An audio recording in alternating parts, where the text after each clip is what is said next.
Cette fois, j'ai envie de vous parler d'un sujet qui peut tous nous intéresser, la reprogrammation. Que ce soit pour consommer moins, augmenter le confort de conduite, aller chercher des performances, on peut tous se donner une bonne raison d'augmenter la puissance de nos moteurs.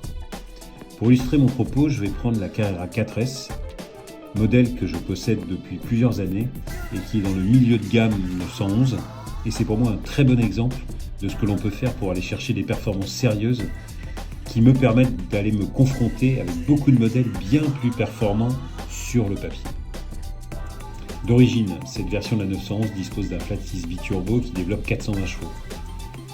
C'est bien, mais si vous avez envie de la laisser s'exprimer vraiment, vous allez sur circuit.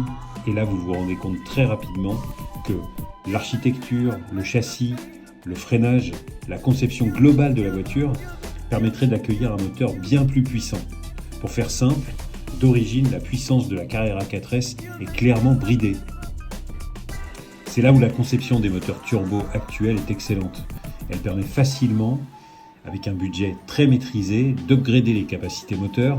On peut se demander d'ailleurs quelle est la part de marketing des marques entre les différentes versions, car une simple reprogrammation de la cartographie nous permet de gagner en puissance et en couple pour atteindre des valeurs équivalentes à des modèles vendus comme beaucoup plus exclusifs et à des tarifs sans comparaison possible. Pour en revenir à la 4S, on a une base bien conçue, comme c'est le faire Porsche, 4 roues motrices, 4 roues directrices, la conception de la 911. En bref, on a une auto magnifique, mais qui ne demande qu'à être libérée pour s'exprimer pleinement. Je vous présente donc les quelques modifications qui ont été faites sur ma voiture, et je me permets de vous les conseiller pour avoir une auto globalement cohérente et qui va vous donner des sensations sans commune mesure avec la configuration originale. Et j'insiste sur un point, sans fragiliser l'ensemble et plus particulièrement le moteur. Avec un premier passage au banc pour contrôler la puissance d'origine annoncée par Porsche à 420 chevaux, elle sort 422 chevaux, donc on est sur un score tout à fait honorable et cohérent. D'ailleurs, ce qui n'est pas toujours le cas, on connaît beaucoup de marques qui annoncent 500, on en sort 470 sur banc.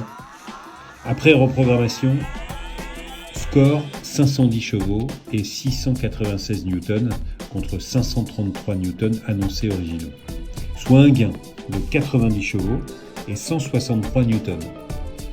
Sans autre modification qu'un filtre à air et une partie de l'échappement, mais juste un silencieux Akrapovic pour donner au son moteur une présence un petit peu plus sympa. On est donc dans quelque chose de fiable qui pour moi consiste simplement à enlever les brides inutiles que les constructeurs posent sur beaucoup de modèles pour justifier l'existence d'autres versions dans la gamme. Concernant la fiabilité des optimisations que je présente, j'ai maintenant le recul suffisant pour affirmer que la configuration optimisée de ma 4S est sans incidence sur la santé à long terme du moteur. Je l'utilise sur circuit, elle a aujourd'hui 40 000 km, elle a la santé des premiers jours et je vous invite à jeter un coup d'œil à cette session durant laquelle je me confronte à une GT3 bien préparée et bien menée. On peut voir qu'au-delà du comportement dans les parties techniques, en accélération pure sur la ligne droite de presque 1 km, la 4S tient le rythme sans problème.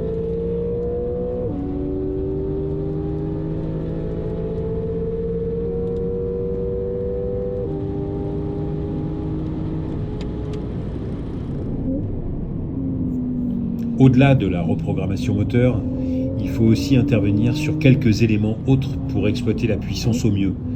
Les amortisseurs ont été remplacés par des combinés filetés KW qui posent l'auto et qui permettent des passages en courbe ou des gros freinages sans voir l'auto s'effondrer à aucun moment.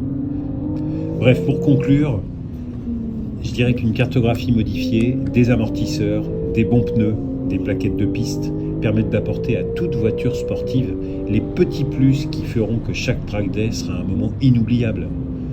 Et enfin, que ce soit en Suzuki Swift ou en Porsche 918, on reste des passionnés et on est là pour assouvir un besoin commun, ce shoot d'adrénaline d'une accélération en courbe ou encore un freinage en bout de ligne droite qui vous permet de faire la différence. Si on peut profiter de tout ça, en maîtrisant le poste dépense et ne pas jouer le rôle de la fashion victime qui achète le dernier modèle parce qu'il a 50 chevaux de plus, alors on a tout gagné. Allez, je vous dis à bientôt, sur piste peut-être. Salut!